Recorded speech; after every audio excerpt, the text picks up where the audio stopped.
கிறிஸ்துவின் ஈடு என்ற நாமத்தினாலே அருணோதயம் வித் ஜீசஸ் நிகழ்ச்சி மூலமாய் இந்த காலை பொழுதிலே ஒரு சிந்தனை துறையை பகிர்ந்து கொள்ளும்படியாக நான் ஆசைப்படுகிறேன். அருமையான தேவனுடைய பிள்ளைகளே, இந்த காலை பொழுதிலே வேதத்திலே ஒரு வசனத்தை நான் உங்கள் மத்தியிலே வாசிக்க விரும்புகிறேன். கலாத்தியர் 6ஆம் அதிகாரம் 7ஆம் வசனம் சொல்லுகிறது, மனுஷன் எதை விதைக்கிறானோ அதையே அறுப்பான் என்று. இந்த உலகத்திலே வாழுகிற மனுஷரை பார்க்கிற பொழுது ஒரு கூட்டத்தார் நல்ல சிந்தனையோடு வாழுகிற மனிதர்கள், இன்னொரு கூட்டத்தார் தீமையான சிந்தனையோடு வாழுகிற மனிதர்களாக வாழ்கின்றார்கள். அப்படியானால் அருமையான சகோதர சகோதரிகளே, மனுஷன் எதை விதைக்கிறானோ தங்கள் வாழ்நாள் முழுவதிலும் தங்கள் வாழ்க்கையிலே அவன் ஒவ்வொரு நாளும் தன் பேசுகிற பேச்சா இருக்கலாம், தன் வாழ்க்கையா இருக்கலாம், நாம் எதை விதைக்கிறோமோ எதை பேசுகிறோமோ அவன் வாழ்க்கையிலே அந்த நாளிலே அவன் அதை அறுக்கக்கூடியதாய் காணப்படுகிறது. நாம் நல்ல சிந்தனை உள்ளவர்களாக நல்ல வார்த்தைகளை பேசுகிற பொழுது நம் வாழ்க்கை, நம் குடும்பம், நம்முடைய எல்லா காரியமும் ஆசீர்வதிக்கப்படுகிறது. நம் தீமையான காரியங்களை நாம் பேசுகின்ற பொழுது, நம் மனிதரோடு நாம் தீமையாக எதிர்த்து நிற்கிற பொழுது நம் வாழ்க்கையிலே அந்த தீமை நமக்கு மாறாக செயல்படுகிறதை நாம் அறிந்திருக்கிறோம். அதனால தான் வேதம் சொல்லுகிறது, மனிதன் எதை விதைக்கிறானோ அதை அறுக்கிறான். ஒரு நாள் ஒரு மர வியாபாரி இருந்தான். அவனுடைய கடைக்கு பக்கத்திலே இன்னொரு இரும்பு வியாபாரி, இருவரும் நல்ல ஒரு நண்பர்கள்.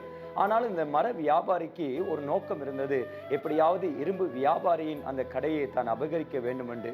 ஒரு நாள் இரும்பு வியாபாரி தன்னுடைய தூர தேசத்துக்கு ஒரு வினோத பயணமாய் குடும்பத்தோடு போய்விட்டான். மர வியாபாரியிடம் தன்னுடைய கடையை கொடுத்து விட்டு போய்விட்டான். சில நாள் சென்று பின்பதாக அவர் மீண்டும் தன்னுடைய கடைக்கு வருகிற பொழுது கடையிலே இரும்புகள் ஒன்றும் இருக்கவில்லை. மர வியாபாரியிடம் விசாரிக்கிற பொழுது அவர் சொன்னார், உன்னுடைய இரும்பெல்லாம் எலி தின்னுவிட்டது என்று சொன்ன வார்த்தையை கேட்டு துக்கமடைந்து கலக்கத்தோடு அவர் அங்கே வழக்கை தொடர்ந்ததை அறிந்திருக்கிறோம். அருமையான தேவனுடைய பிள்ளைகளே, வழக்கு தொடர்ந்த பொழுது நீதிபதி சொன்னார், இந்த வழக்கு தொடர்ந்து போகிற பொழுது நீதிபதி இவனுடைய இந்த வார்த்தையை நம்ப முடியாத ஒரு சூழ்நிலை காணப்பட்டது. அந்த வழக்கு தொடர்ந்து போய்கொண்டிருக்கிற பொழுது இன்னும் சில நாள் சென்ற பின்பதாக இரும்பு வியாபாரி தன்னுடைய சொந்த ஊருக்கு போகும்படியாய் தீர்மானித்த பொழுது தன்னுடைய மர வியாபாரியின் மகனை அழைத்து கொண்டு போனார். இன்னும் சில நாட்கள் சென்று மீண்டும் தன்னுடைய இடத்துக்கு வருகிற பொழுது மர வியாபாரியினுடைய மகன் வரவில்லை. அப்பொழுது மர வியாபாரி கேட்கிறான், என்னுடைய மகன் எங்கே என்று. அப்பொழுது அவர் சொல்லுகிறார், உன்னுடைய மகனை கழுகு தூக்கி கொண்டு போய்விட்டது என்று. வழக்கு மீண்டும் தொடர்ந்தது. நீதிபதி இந்த வார்த்தையை கேட்ட நீதிபதி நம்புவது போல அவர் இருந்தார். ஆனாலும் இந்த வழக்கு தொடர்ந்து போகிற பொழுது அவர் சொன்னார், உன்னுடைய இரும்பை எலி தின்று விடுமானால் உன்னுடைய மகனையும் கழுகு தூக்கி விட்டு போயிருக்கலாம் என்ற வழக்கு முடிந்து விட்டது. அருமையான தேவனுடைய பிள்ளைகளே, மர வியாபாரி அவருடைய காலிலே விழுந்து மன்னிப்பு கேட்ட, ஐயா, என்னை மன்னித்துக் கொள்ள விடுங்கள், உங்களுடைய இரும்புகளை நான் அநியாயமாய் விற்று பணத்தை மோசடி செய்தேன் என்று பணத்தை கொடுத்தான். அது பின்பதாக பிள்ளையை பெற்றுக்கொண்டான். அருமையான சகோதர சகோதரிகளே, இந்த நல்ல காலை பொழுதிலே நாம் சிந்திக்க வேண்டிய ஒரு நேரம் என்னவென்றால், நாம் எதை விதைக்கிறோமோ நாம் அதை அறுத்து கொள்கிறோம். இந்த உலகத்திலே வாழுகிற நாட்களிலே நாம் நல்ல சிந்தையோடு கூட இருக்கிற பொழுது, நல்ல வார்த்தைகளை பேசுகிற பொழுது, நம்முடைய பிள்ளைகளாக இருக்கலாம், குடும்பமாக இருக்கலாம், எந்த காரியமாக இருந்தாலும் நாம் நல்ல காரியங்களை யோசித்து பேசுகிற பொழுது நம் வாழ்க்கையிலே அது நன்மையாய் மாறுகிறது.